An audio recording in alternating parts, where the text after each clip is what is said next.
Bonjour à toutes et à tous et bienvenue à Dauphine pour cette conférence Elevate Yourself.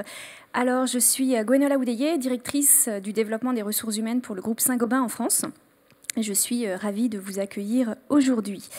Alors, Saint-Gobain, comme beaucoup d'entreprises aujourd'hui, évolue dans un monde en transformation, dans un environnement qui est très accéléré, qui change très vite et du coup doit s'adapter à ce changement, adapter son organisation, la manière dont les collaborateurs interagissent ensemble dans l'entreprise, dont les managers gèrent leurs équipes et dont les ressources humaines accompagnent toute cette transformation. Donc on est dans un environnement évidemment où le digital est venu ouvrir beaucoup le champ des possibles et est venu bouleverser profondément la manière dont on travaille. On a des nouvelles générations aussi qui arrivent sur le marché avec de nouvelles attentes, avec des aspirations fortes, une quête de sens, une envie de contribuer, en tout cas de comprendre leur impact et leur contribution à la mission de l'entreprise. Et tout ça nécessite bien sûr un accompagnement très fort. Alors finalement, comment dans ce contexte définit-on les contours du rôle des managers? Comment est-ce qu'on crée les conditions du bonheur et de la performance au travail qui aujourd'hui sont deux éléments essentiels pour les personnes qui rejoignent les entreprises et finalement quelle peut être la place des ressources humaines dans l'accompagnement de cette transformation. C'est tous ces thèmes, toutes ces questions que l'on va avoir la chance de découvrir un peu plus profondément ce midi en compagnie de Laurence Vanet, qui est Chief Happiness Officer et qui va nous parler de tous ces sujets. Je vous demande de l'accueillir chaleureusement. Merci beaucoup Gwenola. Bonjour à tous, ravie d'être avec vous. Aujourd'hui, effectivement, on va parler de bonheur au travail. De bonheur au travail parce que je le vaux bien, puis mon organisation le vaut bien également. Bon, j'ai une bonne nouvelle, un petit peu en phase avec ce que Gwenola vient de nous raconter. On sort enfin de 30 à 40 ans d'optimisation. Ça fait 30 à 40 ans que dans les organisations, on essaye de tirer le dernier carat de tout. On a de l'optimisation de temps, de l'optimisation de ressources, de l'optimisation de stock. On est passé par toutes les méthodes possibles et imaginables. On est passé aussi dans l'optimisation des ressources humaines à tel point qu'on a oublié peut-être que derrière tous ces processus, ce sont des hommes et des femmes qui se trouvent. Et donc aujourd'hui, on est dans un monde où le nombre de burn-out, le nombre de bore-out, vous vous ennuyez mortellement au travail, le nombre de burn-out, on vous fait faire n'importe quoi et vous vous demandez même à quoi ça sert de venir et finalement ça a un impact négatif sur votre carrière. Eh bien ce monde arrive tout doucement à sa fin. Ce qui veut dire aussi que le leadership qui était associé à ce monde, qui était un monde d'anticipation, donc si je sais ce qui va arriver, en fait, mon rôle de boss, c'est de connaître le process, c'est de savoir finalement ce que vous devez faire, de vous dire ce que vous devez faire, et puis de contrôler derrière ce qui est à faire. Eh bien, ce type de leadership arrive aussi à sa fin, parce qu'il n'est plus capable d'anticiper le monde d'aujourd'hui. Et la mauvaise nouvelle, c'est que le monde d'aujourd'hui n'est pas simple. C'est un monde qui est caractérisé par 3 grands éléments. D'une part, la rareté des ressources, que ce soit sur notre planète en matière d'énergie, mais dans nos organisations, on a de moins en moins de temps, on a de moins en moins de budget, parfois on a moins en moins de collègues pour pouvoir faire de plus en plus de tâches. On est dans un monde qui est global, qui ne s'arrête plus. En tant que consommateur, on est très content d'aller sur Internet, de pouvoir cliquer sur une plateforme et d'être livré le lendemain, voire parfois le soir même quand on commande quelque chose. Mais tout ça a un coût énergétique et un coût humain également. Et on est face à une révolution des technologies et de l'information. La conséquence, c'est qu'on est dans un monde VUCA, un monde qui est volatile, le U de uncertain, incertain, complexe et ambigu. C'est une terminologie qui a été inventée par l'armée américaine lorsqu'en 89, le mur de Berlin s'est effondré à l'initiative de citoyens. Jusque-là, ils étaient des dizaines de milliers. Ils étaient organisés pour combattre le communisme. Et à partir de novembre 89, là, c'est la catastrophe. Ils en sont à se dire, mais Houston, on a un problème. On est des dizaines de milliers ici. Et finalement, les communistes ne sont plus nos ennemis. Donc, qu'est-ce qu'on fait ? Mais le problème, c'est que les États-Unis avaient fichu finalement un tel bazar sur la planète qu'ils n'avaient plus un ennemi mais des tas d'ennemis. Ils n'ont pas vu venir en fait cette fin précipitée de la guerre froide, et donc ils ont considéré que le monde était volatile, c'est dans l'air, c'est incertain, on ne sait pas quand ça va arriver avec certitude ni comment. C'est très complexe parce que les forces de pouvoir qui sont là sont très diverses et variées, et c'est extrêmement ambigu parce que finalement on n'est plus dans un tout blanc et tout noir. Il y a tellement de nuances finalement qui peuvent expliquer un certain nombre de choses. À tel point qu'aujourd'hui, finalement, ce monde VUCA est un monde également où tout est disrupté, tous les secteurs. Il y a des nouveaux acteurs sur le marché, Airbnb bouscule l'hôtellerie, Uber bouscule les taxis. C'est du jour au lendemain, c'est avec des jeunes entrepreneurs ou des moins jeunes entrepreneurs qui se disent « Tiens, il y a une faille sur le marché, essayons de faire les choses autrement ». Bientôt, grâce à l'Hyperloop, vous pourrez faire Paris-Marseille en 12 minutes. Vous pourrez faire côte est, côte ouest des États-Unis en 1h15. La SNCF est effectivement dans ce projet aussi, donc ça va arriver. On ne sait pas quand exactement, mais on sait que c'est une tendance qui fait que tous les métiers sont bouleversés. L'université d'Oxford a une faculté qui est la Martin School et qui étudie le futur. Tous les 3 ans, ils remettent un rapport. Et ce rapport nous dit en fait dans quelle mesure les métiers qui existent au moment de l'étude vont être impactés à tel horizon de temps. L'enquête de 2016 nous dit que 47% des jobs qui existaient en 2016 seront en tout ou partie impactés par la technologie à horizon de 2025. Ça veut dire que dans les 8 prochaines années, un job sur 2 va être en tout ou partie modifié, et tout, ça veut dire disparaître, modifié à cause de la technologie. Les organisations qui n'ont pas compris qu'il était urgent de se transformer, urgent de remettre l'humain au centre des préoccupations, de s'intéresser réellement à ce qui se passe dans le monde, vont avoir des sacrés problèmes, que ce soit pour attirer les talents ou que ce soit pour permettre effectivement aux talents au sein des organisations de continuer à s'épanouir. Alors on peut pleurer, se plaindre en se disant « mais mon Dieu, où est le bonheur au travail dans tout ça ?» et se dire « c'est compliqué » ou on peut réagir. La réaction face à un monde VUCA va être une réaction également en 3 temps. Face à la rareté des ressources, on va pouvoir développer l'innovation frugale, être super créatif, mais en utilisant finalement que les ressources dont on aura besoin. Face à un monde qui est global, on va aller chercher en fait l'humain. On va aller chercher qui vous êtes, ce qui va créer des émotions positives chez vous. Et on va remettre, comme je le disais tout à l'heure, l'humain au centre des préoccupations en créant un monde social. Et enfin, on va s'interconnecter avec intelligence. Vous détestez la technologie, vous détestez les médias sociaux. Et bien, du moment que vous connaissez quelqu'un qui est à l'aise avec ces nouvelles technologies, il n'y a pas de souci, parce que vous allez pouvoir toujours vous interconnecter d'une façon ou d'une autre. Et donc, ensemble, nous allons construire un monde qui est collaboratif, parce que tout seul, c'est impossible d'absorber la masse de changements auxquels on est confronté, et agile, parce qu'on s'est terminé de dormir sur ses lauriers. Gwenola le disait tout à l'heure, c'est un monde qui bouge de plus en plus vite, et ça va continuer à s'accélérer. Alors, est-ce que cette réponse du collaboratif et de l'agile va arriver toute seule? Ben non. Il va falloir à un moment donné qu'on se lève de la chaise, qu'on sorte de réunion, et qu'on commence à agir. Et qu'on change par conséquent profondément nos paradigmes. Les paradigmes qu'on va changer, c'est de se dire qu'il y aura des robots et des algorithmes qui vont faire beaucoup mieux que nous ce qui est trop rébarbatif, ce qui est trop routinier, ce qui est trop volumineux, ce qui va trop vite, ce où on ne peut plus trouver de la valeur ajoutée tellement la masse d'informations est importante. Et par contre, nous, si on veut avoir des clients heureux, des citoyens heureux, des patients heureux, des voyageurs heureux, il va falloir qu'on soit heureux aussi. C'est impossible de rendre quelqu'un heureux si on ne l'est pas. Et donc, on va arriver avec cette notion de bonheur au travail. Alors, je suis d'accord avec vous, bonheur au travail, c'est pas toujours simple d'en parler. Lorsque j'ai pris ce titre en étant de Chief Happiness Officer, en étant au sein de la sécurité sociale belge, alors que mon vrai titre officiel était celui de directrice générale du service d'encadrement personnel et organisation au sein du service public fédéral de la sécurité sociale. Il ne faudrait pas un mot de plus parce que je ne sais pas le sortir sans autre respiration. J'avais lu un article sur un gars qui avait revendu sa boîte à Amazon, il l'avait revendu 1,2 milliard, il distribuait des chaussures en ligne et il disait, en fait, moi je ne vends pas des chaussures en ligne, Zappos livre pas des chaussures en ligne, Zappos livre du bonheur.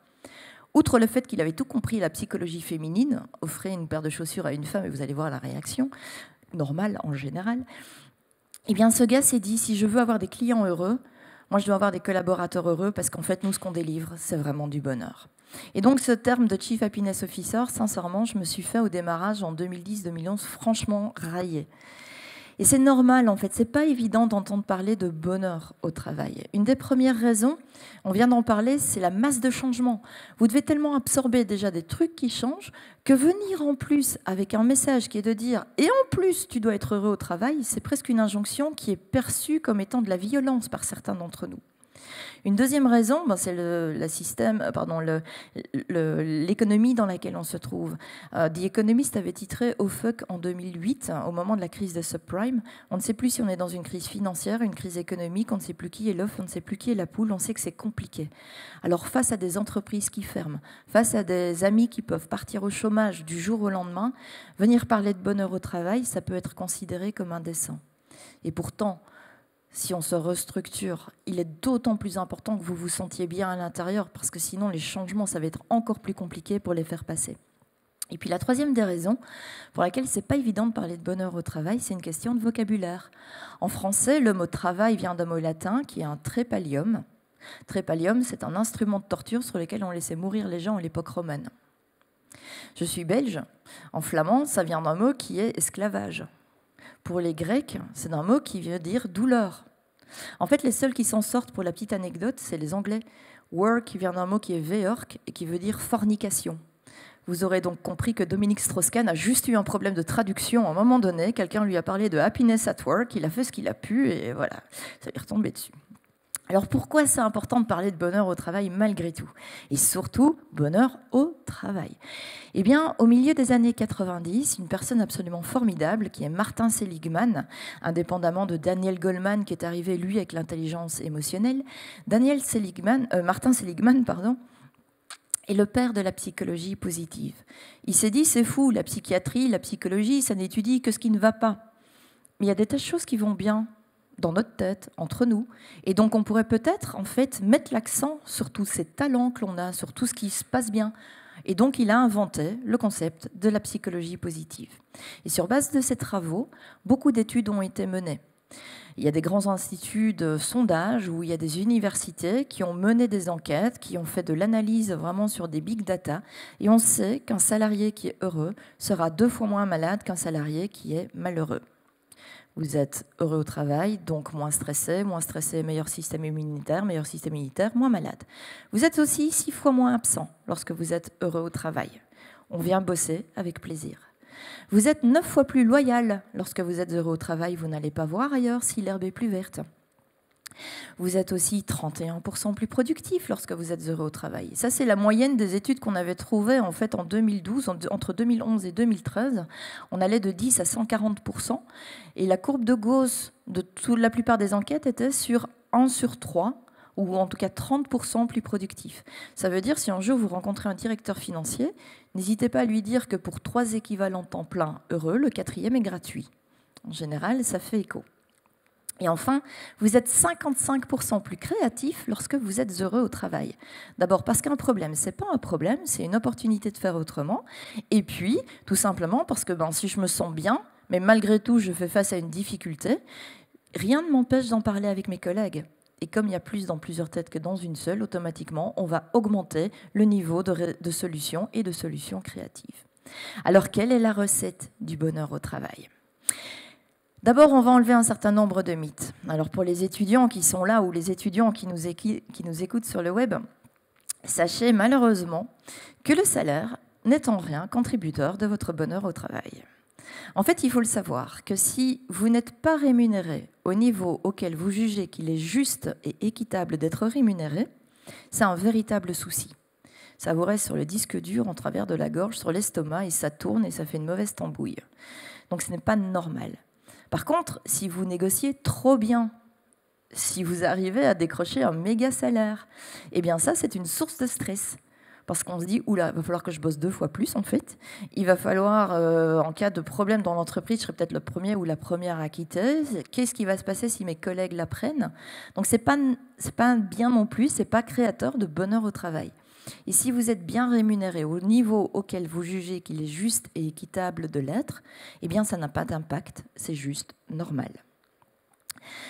La place dans l'organigramme n'a pas d'impact sur le bonheur au travail. Environ 30% des personnes qui sont promues dans les 8 semaines sont déjà en train de regarder pour leur prochaine promotion. La description de poste, la description de fonction, Dieu seul sait qu'en ressources humaines, on passe des jours, des heures, des nuits à repenser nos descriptions de fonction, à les négocier, etc. Eh bien, là non plus, ça n'impacte malheureusement pas le bonheur au travail. Pourtant, j'aurais adoré, avec mes 18 années d'expérience en ressources humaines, pouvoir donner une fiche de poste à quelqu'un et que cette personne me dise « Mais oh Laurent, je suis vraiment trop content, quoi. Vraiment, j'attendais ça avec tellement d'impatience. » Ça ne m'est jamais arrivé. J'ai quitté les RH avant, je suis désolée, je suis preneuse de témoignages qui vont en ce sens, en tout cas. Et puis, gros bonus. Est-ce que le gros bonus participe au bonheur au travail? Bonne question. Oui, pendant 6 semaines. Mais au bout de 6 semaines, c'est comme dans le nucléaire, il y a des demi-vies, et donc au bout de 6 semaines, il n'y a plus rien du tout comme effet. Là, vous allez pouvoir recréer un effet, c'est à partir du moment où vous allez consommer l'argent qu'on vous a donné pour vivre une expérience, pour pouvoir aménager un petit coin sympa en plus chez vous, pour faire un cadeau. Là, on ressent à nouveau la sensation. Et puis, ça repart dans une certaine évanescence. Alors parfois, effectivement, et j'en vois qui sourient, mais... on pourrait me dire, il faut payer des bonus toutes les 6 semaines. Pas compliqué. D'accord, mais il y a un truc, ça s'appelle le salaire et c'est tous les mois. Donc, vous voyez, c'est encore même plus régulier. Alors, qu'est-ce qui nous rend heureux au travail? On va refaire une petite digression. Qu'est-ce qui nous rend malheureux au travail? Eh bien, parfois, ce qui nous rend malheureux au travail, c'est le contenu de notre fonction, qui peut manquer d'un certain intérêt. Et les contenus de fonctions compliqués ne valent pas que pour les hommes. Imaginez, mesdames, que vous êtes celles qui doivent sentir que le déodorant tient bien 48 heures et pas 47. Oui, il y a des personnes qui font ça. C'est peut-être pas comme ça non plus qu'on va pouvoir trouver. Pourtant, ça fait du sens. Mais qu'on pourrait s'éclater. Parfois, c'est la relation de travail avec nos collègues ou l'environnement de travail qui peut être franchement compliqué. Toute ressemblance avec des environnements de travail ayant existé serait totalement fortuite. On peut aussi parfois challenger la hiérarchie qui se trouve autour de nous, ou ceux qui font les lois, les règles, en se disant « mais c'est pas possible, mais comment est-ce que cette personne est arrivée à ce niveau de responsabilité-là » Si son job est de nous pourrir la vie, effectivement, là, il doit s'éclater plein pot. Et puis, il y a le niveau de réunionnite aussi, qui peut franchement abraser notre niveau de bonheur au travail.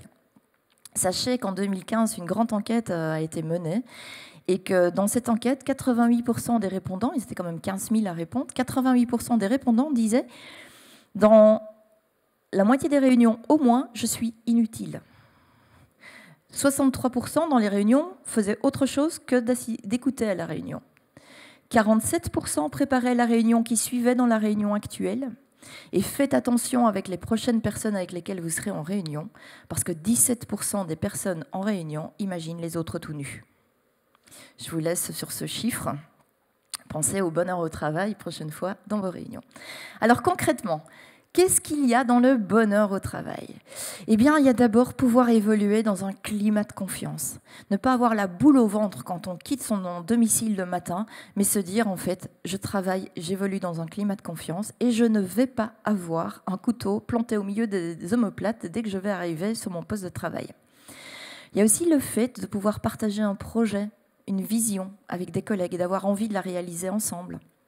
Le fait d'avoir un job qui fasse du sens pour vous, sans pour autant devenir Mère Teresa, mais de se dire en définitive, mon job il a raison d'exister et puis ils ont eu très, très fortement raison de me mettre sur cette fonction.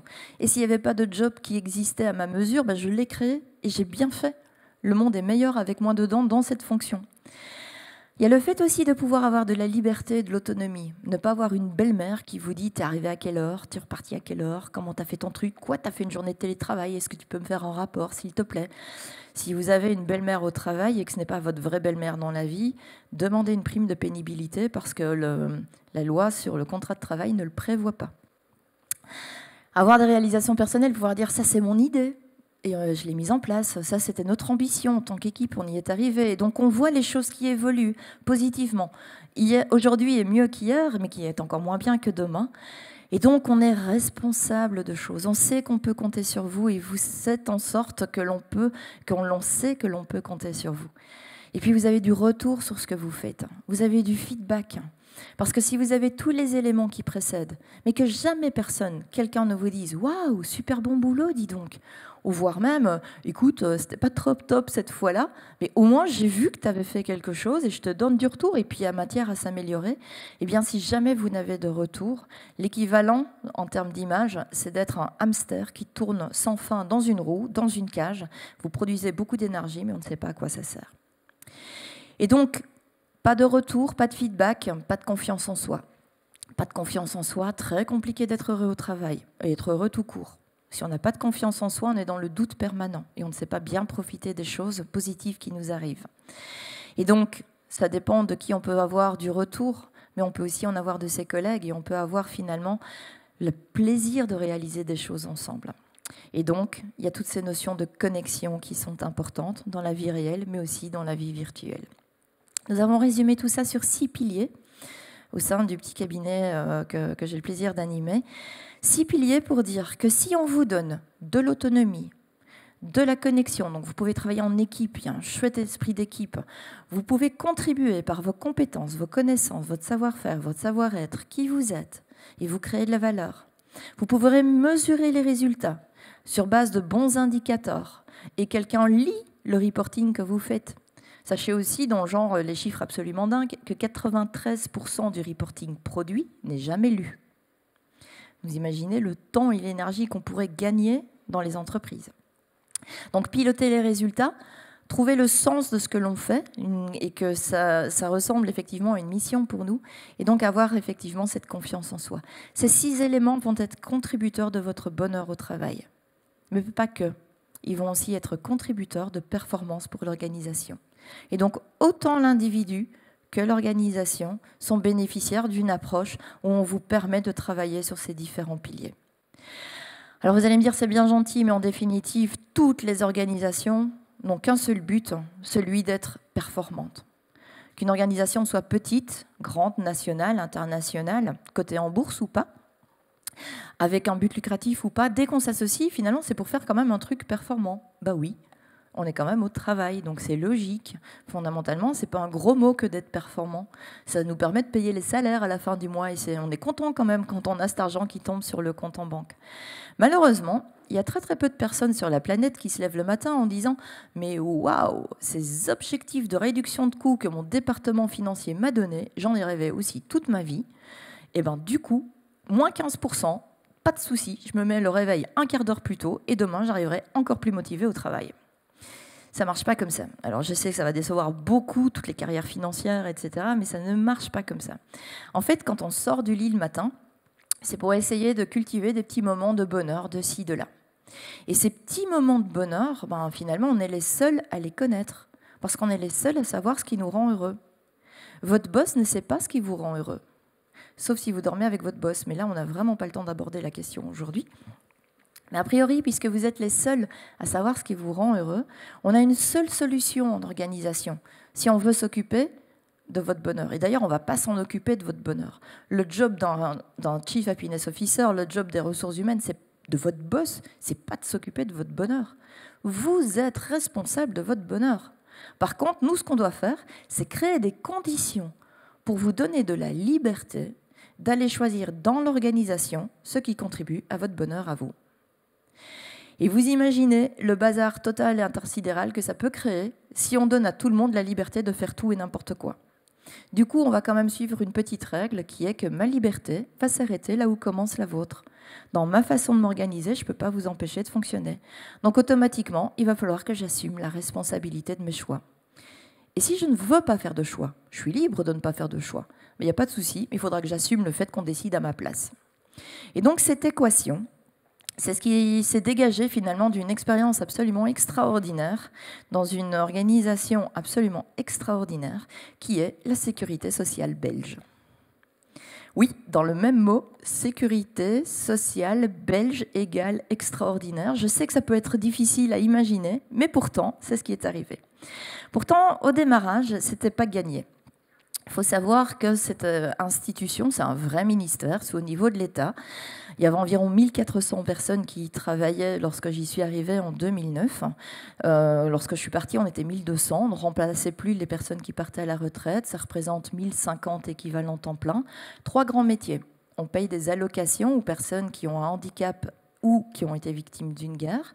On a des spécialistes qui élaborent les politiques en matière de stratégie ou de politique sociale pour la Belgique, même vis-à-vis de l'Europe ou les pays transfrontaliers. Et puis on a un métier très très spécifique, et celui de contrôleur social. Ces personnes qui viennent frapper aux portes des organisations en disant « Pourrions-nous avoir tous vos comptes, s'il vous plaît ? On voudrait s'assurer qu'on ne fraude pas à l'URSSAF et que vous n'êtes pas en train, effectivement, de ne pas payer toutes les taxes que vous voudriez. » En 2005, un peu plus de 103 000 citoyens belges ont postulé pour devenir fonctionnaires. Et bien sur 103 000 en 2005, il y en a carrément 0 qui ont postulé pour être à la Sécu. 0 sur 103 000. Il n'y en a même pas un qui s'est trompé de case. Vous imaginez le drame, quoi. Surtout pas Sécu, surtout pas Sécu. Dramatique. On avait quand même une chance de dingue, parce qu'on avait un deuxième indicateur qui faisait peur, c'est qu'on avait le taux record de départ volontaire de fonctionnaires d'une administration. Les fonctionnaires nommés à vie partaient avant la retraite, sur base volontaire. Et donc, du coup, il y avait 17% des citoyens qui cochaient la case « cocher tout », et ça sélectionnait tous les ministères. Et donc, on pouvait aller piocher dans ce pool de talents. Et donc ces talents, qu'est-ce qu'ils nous disaient? Moi, je m'en fous, je veux juste être fonctionnaire, tapez-moi où vous voulez, ce sera bien, mon job, ça va être d'être fonctionnaire. Pas simple. On s'est dit, mais qu'est-ce qu'on va bien pouvoir faire? Parce qu'on a un troisième problème, personne ne veut venir, tout le monde se casse, mais en plus de ça, on a 40% qui part à la retraite entre 2005 et 2015. Donc on a essayé de changer la loi pour essayer de faire en sorte qu'on puisse assommer les gens pour qu'ils arrêtent de partir et assommer les gens pour pouvoir les attirer à l'insu de leur plein gré. On n'a pas réussi à faire passer la loi, donc on s'est dit il va falloir qu'on réfléchisse à un moment donné. Et réfléchir dans un monde qui est quand même un peu super lourd. Hein. Franchement, une administration, ça porte bien son nom, enfin c'est bien l'image que l'on en a. On s'est dit que ce qu'on allait faire, c'était changer profondément de culture. La culture d'un ministère, c'est de contrôler. Être fonctionnaire, ça revient à faire du contrôle en permanence. Eh bien, nous, on allait faire en fait une culture de confiance. Une culture de confiance a priori. Parce qu'il y a un truc de dingue en Belgique, c'est qu'on ne peut pas travailler avec des enfants. Donc d'office, le travail des enfants étant interdit. D'office, on travaille avec des adultes. La Sécu est déficitaire, donc on ne peut pas lobotomiser les gens qui signent chez nous. Donc on travaille avec des adultes qui ont un cerveau. Truc de fou, quoi. Et puis, en plus, on travaille avec des adultes qui ont un cerveau, mais si vous voulez devenir fonctionnaire, il faut aller à votre commissariat, réussir des examens, puis aller à votre commissariat de quartier demander une attestation de ce que l'on appelle en Belgique un certificat de bonne vie et mœurs. Ça veut dire qu'en fait, vous êtes libéré de toutes les peines de prison auxquelles vous auriez pu être condamné. Donc on a des adultes avec un cerveau qui sont responsables. Et là, on s'est dit, mais c'est un truc de fou. On va pouvoir, en fait, co-créer notre culture avec ces adultes responsables qui ont un cerveau. Cette transformation, on va la faire ensemble. On devait déménager, et donc on en a profité pour réinventer profondément nos conditions de travail. Ça a donné quoi? Ça a donné, le 2 janvier 2009, 1400 fonctionnaires qui peuvent décider où, quand et comment ils vont vivre et travailler. C'est terminé de leur dire à quelle heure arriver au bureau, c'est terminé de leur dire à quelle heure partir du bureau, c'est terminé de leur dire comment faire leur job. Ils sont grands, avec un cerveau, ils ont qu'à se débrouiller. Ce qui est important, ce n'est pas le contrôle de ce qu'ils vont faire, ce qui est important, c'est les résultats. Donc on fait confiance aussi longtemps que les résultats suivent. Du coup, si vous voulez vous organiser comme vous voulez, il faut savoir ce que les autres collègues vont faire, parce que sinon vous pouvez être un obstacle à leur organisation. Donc par exemple, on a fait des vacances à tout le monde, on a dit hop, hop, hop, stop, on arrête la fixation individuelle des objectifs, ce qui est quand même une des plaies, une des 9 plaies, des 9 fléaux lancés sur le peuple à un moment donné dans le passé. On s'est dit, c'est gentil, mais on va arrêter. Fixer individuellement les objectifs, ça coûte 2,5 équivalents temps plein à une organisation quand on considère 100 équivalents temps plein. Ça vous coûte 180 000 € de salaire de tâches qui ne sont passées qu'à fixer et évaluer des objectifs individuellement. On va les fixer en équipe. On est tous des collègues et on pousse tous dans la même direction. Une réunion, on fixe en équipe et quand les équipes sont matures assez, on évalue ensemble nos objectifs. Gain, plus 20% au minima de productivité. Parce que les équipes savent mieux que tout le monde comment s'organiser, comment arrêter de faire les choses qui n'ont pas de sens, comment bien piloter les indicateurs. Donc du coup, qu'est-ce qu'ils font, nos managers? Déjà, être chef, façon armée, ça ne nous intéressait plus du tout. Ce dont on a besoin, ce sont des leaders, des personnes qui donnent envie à une équipe de faire un truc ensemble. Et donc, si vous êtes en responsabilité d'une équipe, c'est parce que vous aimez ça, c'est vous aimez gérer des gens, pas parce que c'est la seule façon pour vous d'arriver haut dans la hiérarchie. Deuxième job, au-delà de donner une vision, c'est de pouvoir en fait piloter les indicateurs co-définis avec l'équipe, mais des indicateurs de qualité de travail, de quantité de travail et d'attitude avec laquelle on fait le travail. Parce que parfois, vous, les étudiants, vous imaginez peut-être pas ça, mais dans les organisations, ce qu'on rencontre, ce sont des personnes qui bossent super bien, mais vraiment, elles bossent énormément. La qualité est exceptionnelle, mais elles sont imbuvables. C'est les reines du plateau, c'est les emmerdeurs notoires, et on ne leur dit rien parce qu'ils bossent comme des fous. On les appelle les trous du cul brillants. Et en fait, la surperformance d'un trou du cul brillant ne sera jamais équivalente à la performance d'une équipe qui fonctionnera mieux sans lui.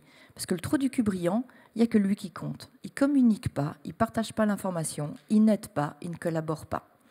Donc le manager va s'assurer qu'on remplit les objectifs par rapport à de la qualité, de la quantité et de l'attitude. Mais son job au quotidien, c'est de mettre son équipe en situation de succès. C'est de faire en sorte que vous réussissiez. Et si vous réussissez, eh bien, il aura bien fait son job. Une équipe qui rate, le premier responsable, c'est le manager. On s'est dit que si on faisait ça, c'était déjà cool. On allait quand même pas mal être rock'n'roll au niveau de l'administration, mais ce n'était pas assez. Il s'avère en fait, en termes d'environnement de travail, que fondamentalement, vous passez en moyenne 67% de votre temps à votre poste de travail, jamais plus. Le reste du temps, vous êtes en congé, vous êtes en formation, vous êtes en réunion, vous êtes ici ou là, vous êtes à la cafétéria, vous êtes malade, mais vous n'êtes pas à votre bureau. Donc il y a un tiers du temps où le bureau est chauffé, éclairé, payé, amorti, nettoyé, pour rien. Du coup, on s'est dit, eh bien, on va changer. En fait, on veut gagner en agilité et en collaboration. Notre environnement de travail doit répondre à ces éléments. On veut arrêter de dire aux gens où ils doivent s'asseoir, eh bien, ils n'auront plus de place attribuée. Tous les matins, quand vous venez au bureau, vous allez pouvoir choisir où vous vous installez, à côté de qui vous avez envie de bosser, sur quel type d'environnement vous avez envie de travailler. Ce qui veut dire en définitive qu'on va proposer 7 bureaux pour 10 personnes. Mais y compris pour le président du ministère, sachant qu'en Belgique, vous avez le roi, le gouvernement, président d'un ministère. Donc même lui n'a plus de bureau. De toute façon, il n'y est jamais, il est tout le temps en réunion à l'extérieur. Donc à quoi ça sert d'avoir un grand bureau de 80 mètres carrés? À rien. Donc en fait, vous avez une multitude de bureaux à votre disposition, une multitude de mètres carrés, et c'est vous qui décidez où vous allez vous installer. Ce qui veut dire que pour fonctionner comme ça, on va aussi essayer de limiter l'impact papier. Un fonctionnaire en Belgique, ça imprime entre 6 000 et 9 000 pages de papier par an, pas par mois heureusement, par an. Vous imaginez commencer à déplacer des masses de dossiers. Donc on va dématérialiser. On a dématérialisé des centaines de mètres de documents stockés à Bruxelles au même prix du mètre carré que le bureau du président. Mais non seulement ça nous permettait de gagner de l'espace, mais ça vous permettait en fait d'accéder à vos documents de n'importe où, tant que vous aviez une connexion Internet. Donc du coup, on a ouvert le télétravail dès 2009, jusqu'à 3 jours par semaine, parce que la loi le permet. Et on a permis à 92% de la population de faire du télétravail. Parce qu'il y avait des chefs qui disaient « toi oui, mais toi non ». Quand on demandait pourquoi, c'est « je l'aime bien, je l'aime pas ». Mais ils faisaient le même job, c'est juste infernal à gérer. Donc on a dit « non, ça dépend des fonctions ». Et puis en fait, c'est l'individu qui est capable de savoir s'il a envie de télétravailler ou pas. Donc automatiquement, on va pouvoir effectivement piloter les choses différemment. Donc tout le monde peut télétravailler, sauf un certain nombre de fonctions. Et on avait dit, par exemple, la réceptionniste, on a un ministère social, on veut une réception humaine, on veut des personnes qui accueillent des personnes. Donc la réceptionniste, on est désolé pour vous les filles, mais pas de télétravail. Eh bien, on a quand même eu les premières réceptionnistes au monde en télétravail. Tout simplement parce qu'en région, on y est présent aussi, ce sont des plus petites équipes et les réceptionnistes sont super copines avec les assistantes administratives. Les assistantes administratives, elles peuvent télétravailler 3 jours. la réceptionniste pas, mais elles sont copines. Donc l'assistante administrative, elle dit ben, moi je prends les 3 jours de télétravail, mais on se les partage. Et donc, quand la réceptionniste fait du télétravail, elle fait le boulot de l'assistante administrative de chez elle. Et sur ce temps-là, l'assistante administrative fait une partie de son boulot plus le job de réceptionniste. Et donc, automatiquement, en fait, on se rend compte que quand on donne de la liberté au collaborateur de réinventer ses conditions de travail, il est tout à fait en capacité de trouver les solutions pour lui permettre d'être le plus performant possible. On a aussi libéré du temps de travail, puisqu'on ne voulait plus contrôler quand vous arriviez, quand vous partiez. Et donc, on a, par exemple, pour faire la petite histoire courte, des personnes qui voulaient continuer à pointer, continuer à enregistrer leur temps de travail.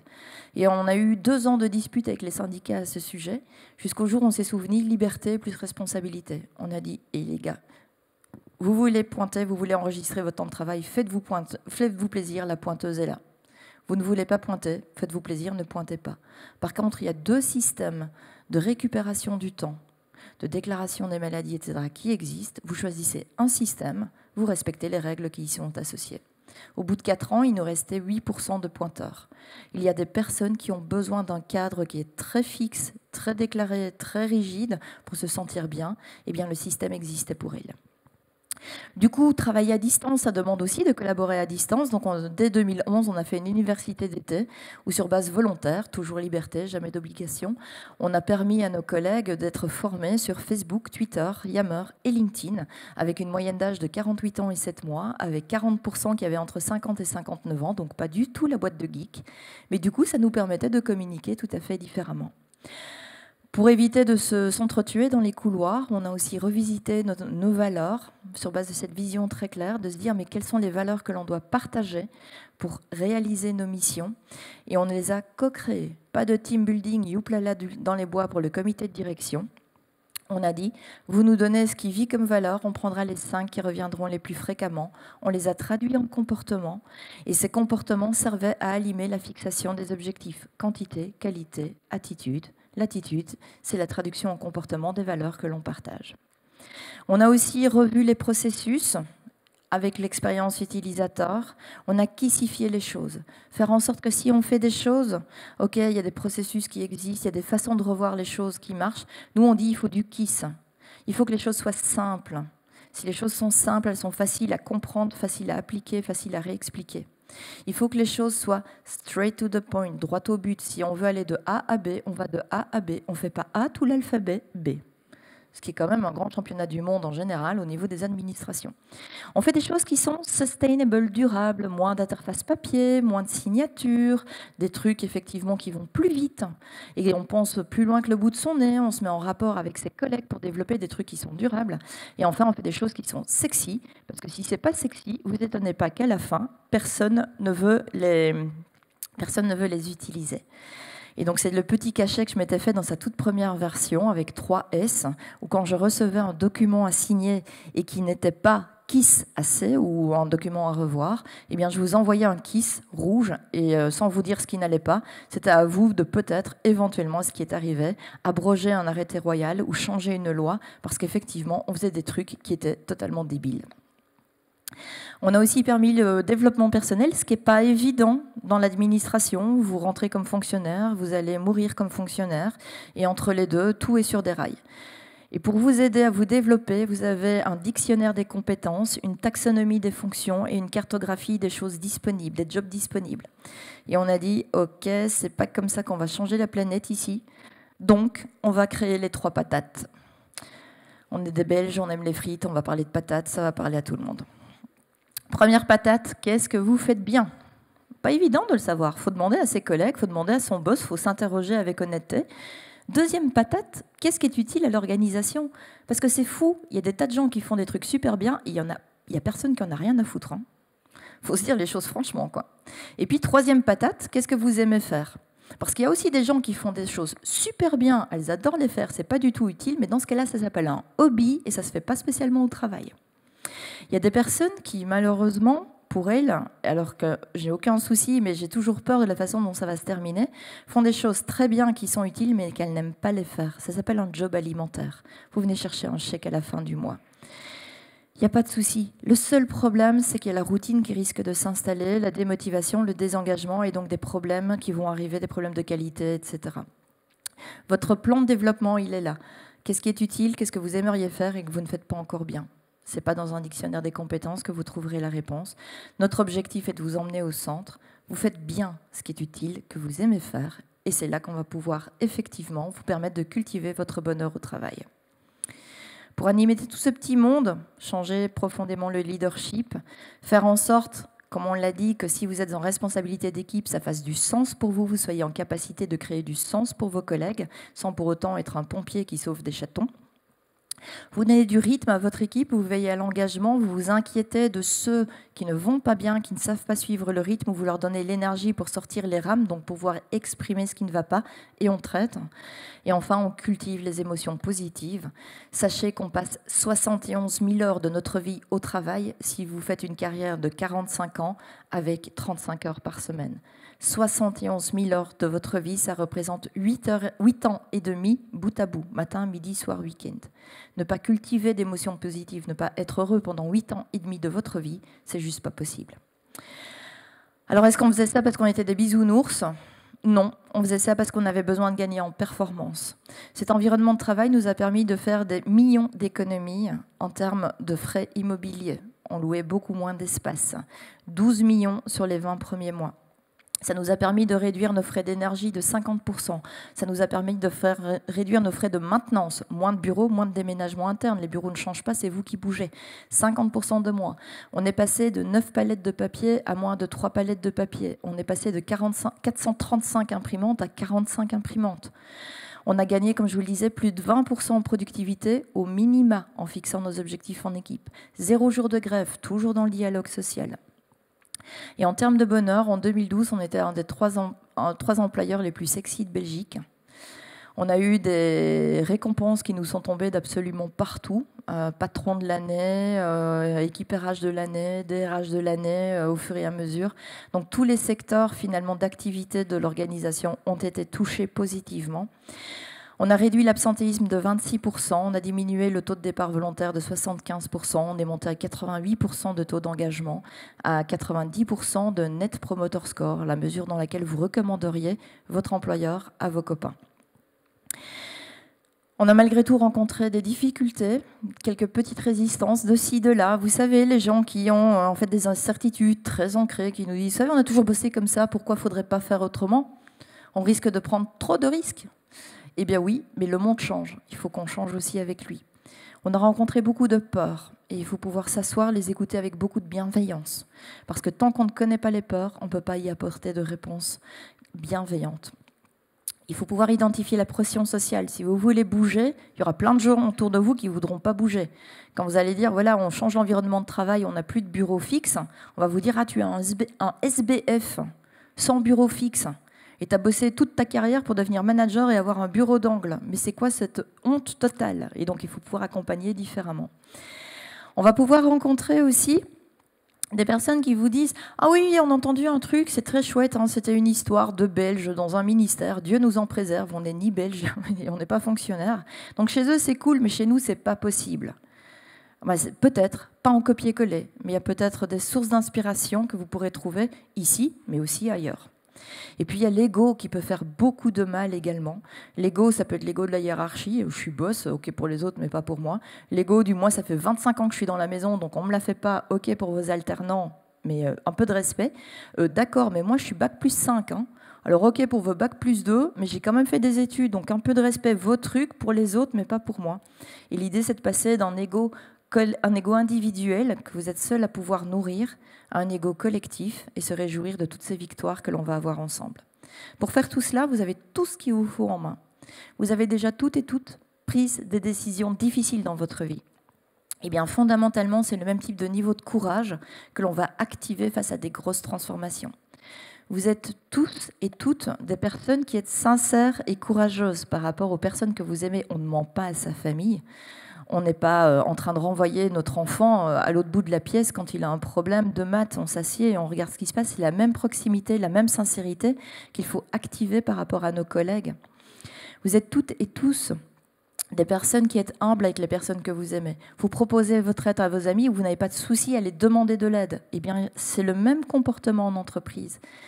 Et vous êtes tous et toutes des personnes généreuses avec les personnes que vous aimez. C'est pas tant une générosité financière, c'est plutôt une générosité en disponibilité, en sourire, en encouragement, en fait d'être là, en écoute. Et c'est ça qui est tellement précieux. Du courage, de l'humilité, de la sincérité, de la proximité, de la générosité. Vous avez tout ce qu'il vous faut pour vous permettre de cultiver votre bonheur au travail. De toute façon, n'oubliez jamais que si on l'a fait avec des fonctionnaires belges, tout le monde peut le faire sur la planète. Et n'oubliez pas non plus que le bonheur est la seule richesse qui se dédouble si on la partage. C'est d'Albert Schweitzer. Je vous remercie.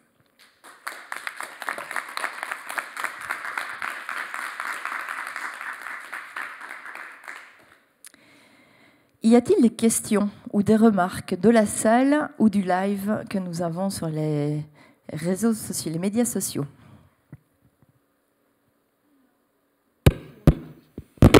C'est bon. Ça passe pas. Alors, on a une question qui nous vient de Vicrine. Bonjour, comment imaginez-vous le bonheur au travail dans 10 ans? Donc, la question d'une internaute sur le live. Oh là là, si je pouvais répondre à cette question, je pense que je serais riche. J'en sais rien, parce qu'il y a 10 ans d'ici, cette petite bestiole arrivait, et on les trouvait sympas, mais on ne s'imaginait pas à quel point, en définitive, ça allait bousculer nos vies. Donc, qu'est-ce qui va se passer dans 10 ans? Sincèrement, je n'en sais rien. Je sais tout simplement qu'effectivement, que ce soit les générations qui sont aujourd'hui au travail, ou que ce sont les générations qui frappent à la porte des entreprises, il y a une envie de retrouver du sens, une envie de retrouver une relation qui est vraie, qui est humaine, une envie de pouvoir contribuer à un projet qui est commun. Et ça, effectivement, si les entreprises ne l'entendent pas, je pense qu'elles auront de plus en plus de difficultés à pouvoir recruter des talents ou garder des talents. Il y a une mobilité du marché de l'emploi aujourd'hui, une flexibilité de ce marché de l'emploi, où on se dit avoir un CDI, c'est plus une fin en soi. Les banques, les assurances sont en train de revisiter leurs produits parce qu'effectivement, ça ne colle plus au schéma d'une famille avec 2 parents et 2 enfants. Il y a des familles monoparentales, il y aura des personnes qui n'auront jamais d'enfants, il y aura des couples qui se font et qui se défont. Et donc, automatiquement, notre vie se réinvente complètement. Notre relation au travail se réinvente aussi. Les chiffres dont j'ai entendu parler sont qu'aujourd'hui, la durée moyenne d'un CDI en France est de 3 ans. 3 ans. Au bout de 3 ans, on va voir ailleurs. Parce qu'on ne trouve plus l'énergie au sein de l'organisation, parce qu'on a l'impression d'avoir fait le tour, parce qu'on n'a plus assez de challenge, assez de nourriture intellectuelle. Donc il faut qu'on puisse se préparer à cela. Et donc cultiver son bonheur au travail, c'est aussi beaucoup d'introspection, beaucoup de connexion à ce qui crée de l'émotion positive en se disant « mais j'aime faire ça et j'ai envie du coup d'en pouvoir en faire plus et je veux pouvoir le faire dans un tel type d'environnement ». Il y a des personnes qui aiment les organisations très descendantes, très contrôlantes. Il y a des personnes qui adorent les environnements très agiles, très fluides, sans lien hiérarchique. Il faut de tout pour faire un monde, je pense. Une autre question? Oui. Je vais poser là, je vais la répéter, sauf si...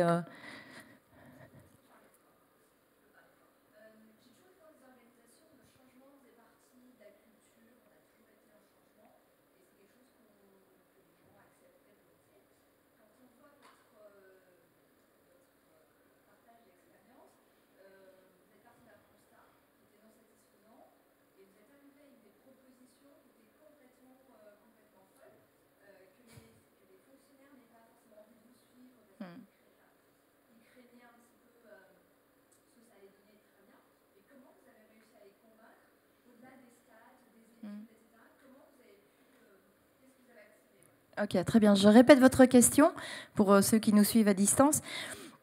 Donc, vous craignez un petit peu les organisations qui développent cette culture du changement permanent où finalement on n'a pas non plus le temps d'intégrer profondément les choses.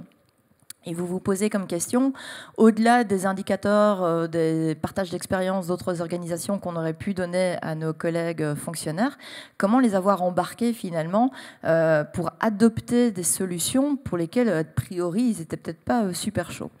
Alors déjà, c'est un énorme projet d'entreprise. Il il y a eu 187 volontaires. Donc, je suis vraiment loin d'être le cerveau. Moi, je suis arrivée, ils avaient emménagé. Mon job, c'était d'ancrer ce changement, en définitive.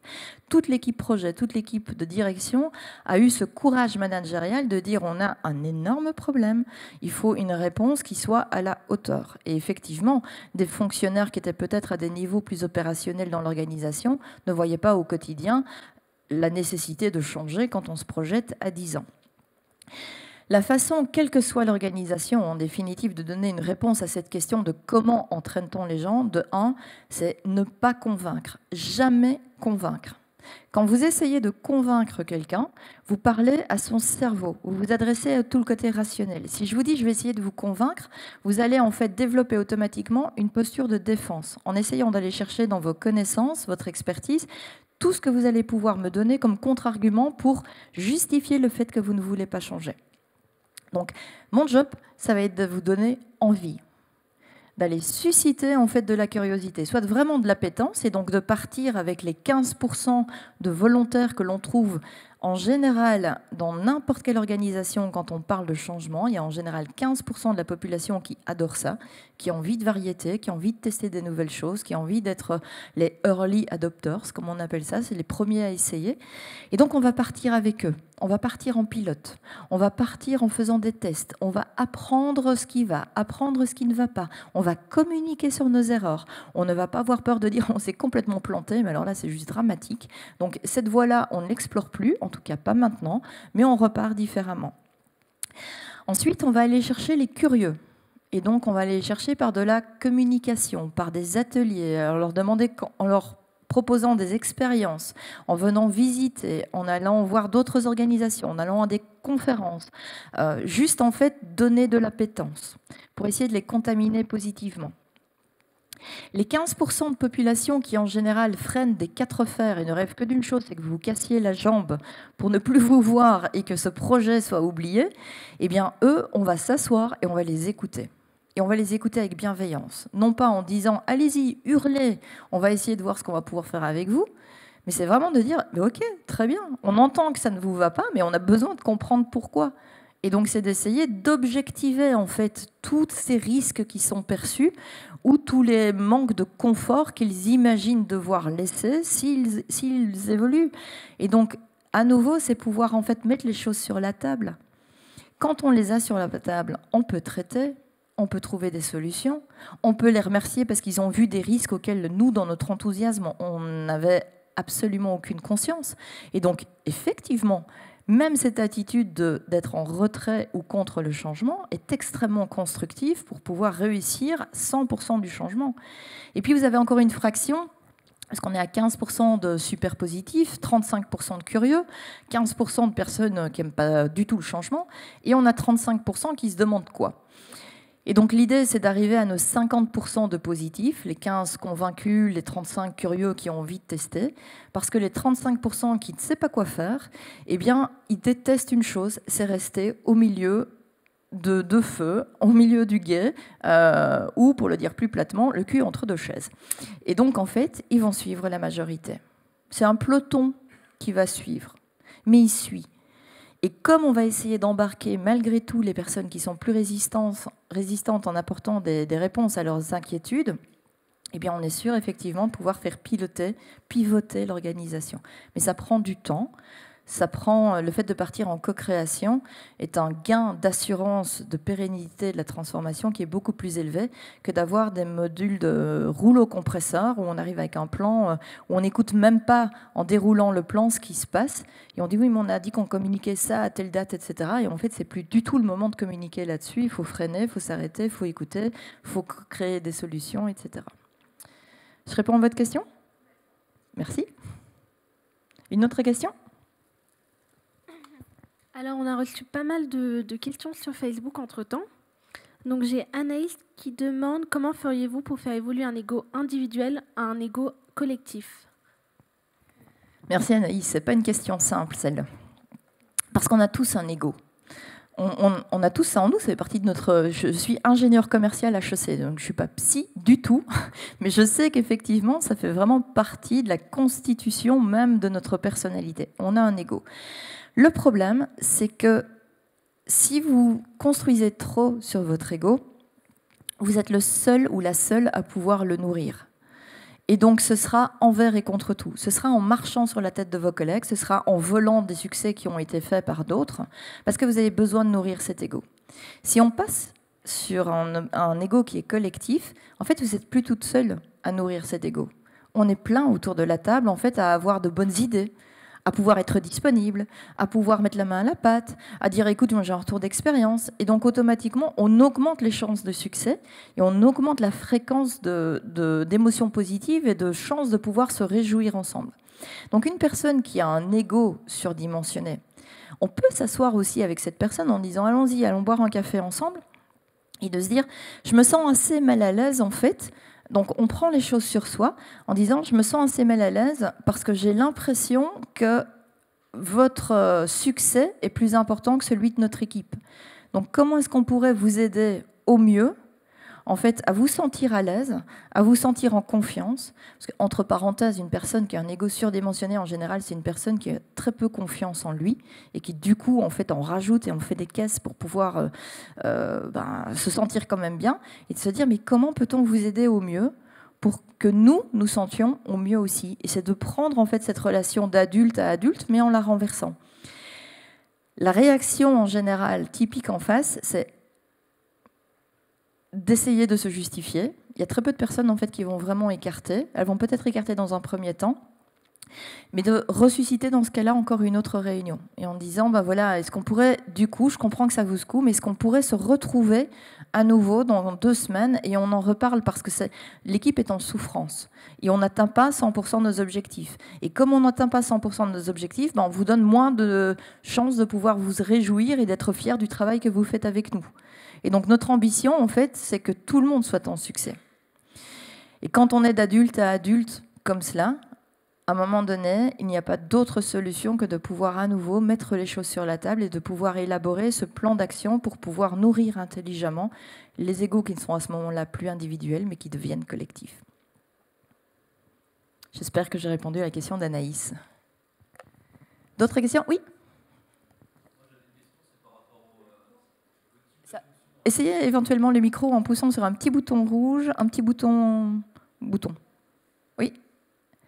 Bonjour. Top.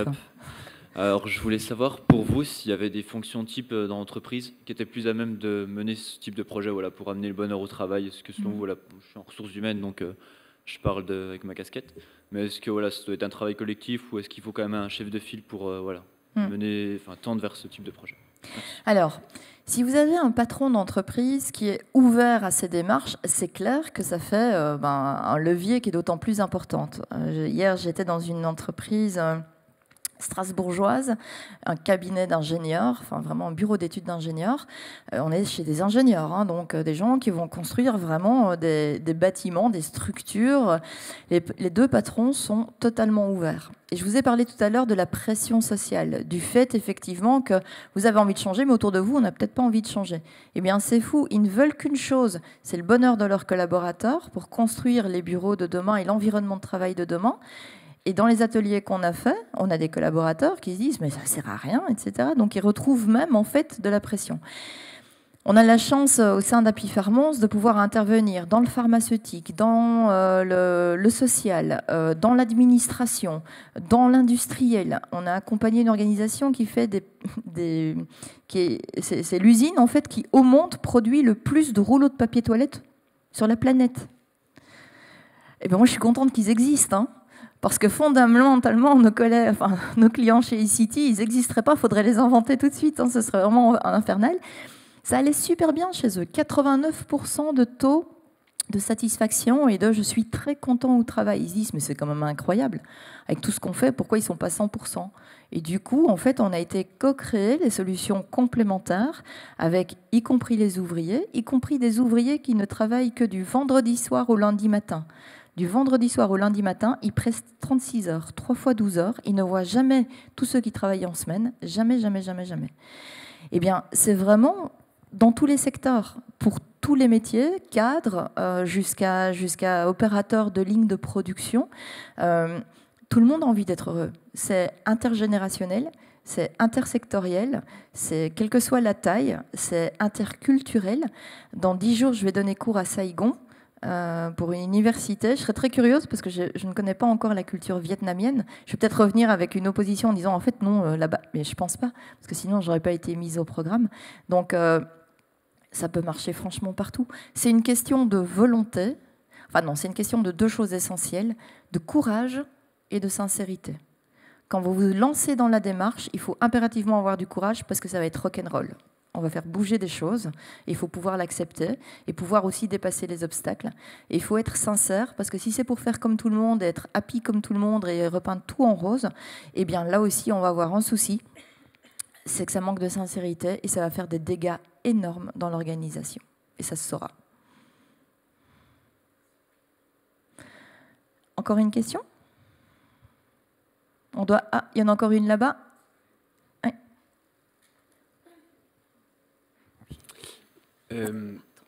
Sauf si... Non, allez-y, et puis on passera à la dernière question ici. C'était, selon vous, en fait, quels sont les leviers que doivent initier les CHO à l'avenir pour justement faire passer le message pour les entreprises qui embauchent ce type de profil?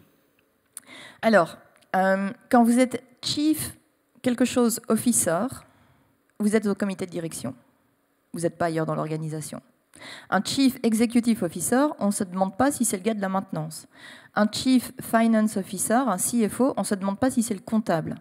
C'est le patron des finances. Un Chief Happiness Officer, c'est la même chose, c'est au comité de direction. Maintenant, vous pouvez être Happiness Officer, Happiness Manager, en se disant il peut y avoir en fait des niveaux de responsabilité, des niveaux d'impact qui sont différents.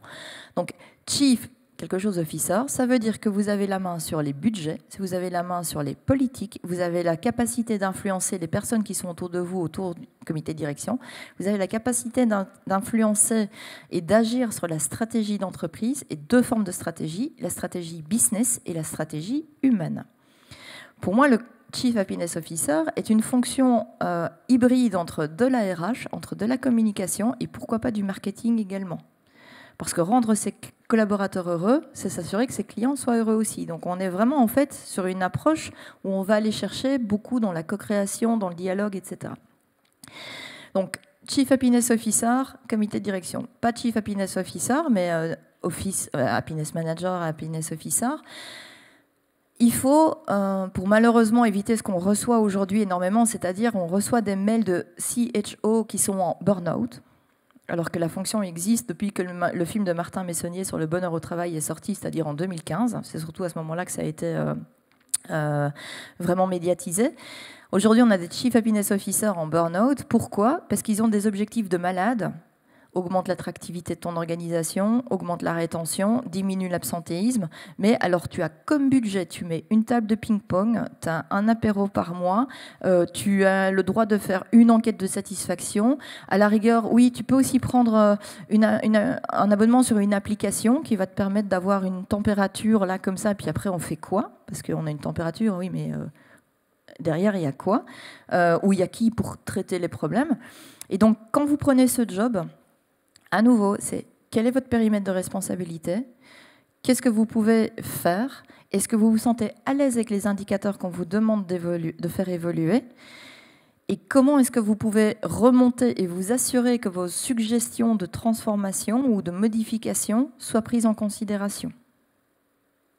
Éventuellement, jouer avec le CHSCT, si vous avez une partie syndicale, parce qu'on va traiter beaucoup de la santé, on va traiter aussi de l'absentéisme, etc. Éventuellement également, aller travailler de concert avec le recrutement, avec l'attraction, pour s'assurer qu'on va engager des talents qui vont répondre à cette culture, qui vont se sentir bien chez nous. Donc il y a des tas de choses que l'on peut faire. Il faut juste se dire, moi, dans cette fonction-là, je me sens à l'aise. Et c'est pas, et toutes mes excuses aux personnes qui sont malheureusement aujourd'hui dans cette fonction, c'est pas être à moitié réceptionniste, à moitié office manager, à moitié l'autre tiers en fait c'est effectivement Chief Happiness Officer, et puis le 4e tiers du 5e route du carrosse, c'est s'occuper en plus des recrutements et si possible faire la paye. Non, enfin ça va, c'est bon quoi. On a cherché longtemps des moutons à 5 pattes, c'est pas pour ça qu'il faut maintenant attaquer les Chief Happiness Officers et leur mettre tout sur le dos. D'autant plus, il faut aussi être clair, votre job en tant que Chief Happiness Officer ne sera jamais, mais jamais, n'acceptez jamais ça, de s'occuper du bonheur des autres. Occupez-vous déjà de votre bonheur, c'est déjà pas mal, c'est déjà assez compliqué. Votre job, c'est de créer des conditions pour que chacun puisse être acteur de son bonheur. Voilà. Question web? Non? Oui? Vous voulez une petite dernière? On va clôturer avec encore une dernière question d'un internaute qui s'appelle Thibaut. Quelle est la place du digital dans le bonheur au travail? Alors Thibaut, il y en a qui vont vous répondre « Pitié, pas de digital ». Il y en a qui vont vous dire « Youpi, enfin du digital ». Donc il y a beaucoup d'appétence qui est très liée à la personnalité des uns et des autres. Ça en fait partie parce que c'est une autre façon de nous connecter, ça nous permet de gagner en autonomie, ça nous permet de gagner en compétences, ça nous permet parfois de piloter les résultats différemment, ça nous permet parfois aussi de faire rayonner notre fonction au-delà, donc le côté vraiment mission et de le faire connaître. Et puis ça permet aussi parfois de gagner en confiance en soi parce qu'on a plus de temps, parce qu'on a plus d'énergie, etc. Pour les personnes qui, franchement, le digital, ça leur sort par tous les trous, par tous les pores de la peau, elles ne veulent plus en entendre parler, le digital est là partout. Vous avez un véhicule avec un GPS, c'est du digital, vous êtes géolocalisé. Vous avez une montre connectée, c'est du digital. Vous recevez un mail, c'est du digital. Donc finalement, le digital est déjà tellement partout dans notre vie. Ça va être dans la santé, ça va être dans la finance, ça va être dans les transports. Vous savez en fait dans combien de temps le prochain métro va arriver. C'est du digital. Il est géolocalisé, vous êtes géolocalisé et on sait calculer le laps de temps entre les deux. C'est une réalité. Et maintenant, il ne faut pas non plus verser dans l'excès en se disant, enfin c'est tous les grands débats, je ne vais pas les refaire ici, mais on va se déconnecter, on va vivre solitaire, on va développer des maladies ou voire des dépressions. Tout est une question de discipline et d'équilibre. Faites ce qui vous sentez être bien pour vous. Et puis, oui, parfois, il faut sortir du digital en se disant que c'est tellement mieux quand on arrive à se rencontrer dans la vraie vie que, voilà, c'est ça aussi la chaleur humaine. Je pense qu'on peut clôturer ici. Merci à tous, en tout cas, pour votre participation. Et puis, soyez heureux. C'est bon pour la Sécu et donc c'est bon pour mes ex-collègues ou mes collègues français. Merci beaucoup.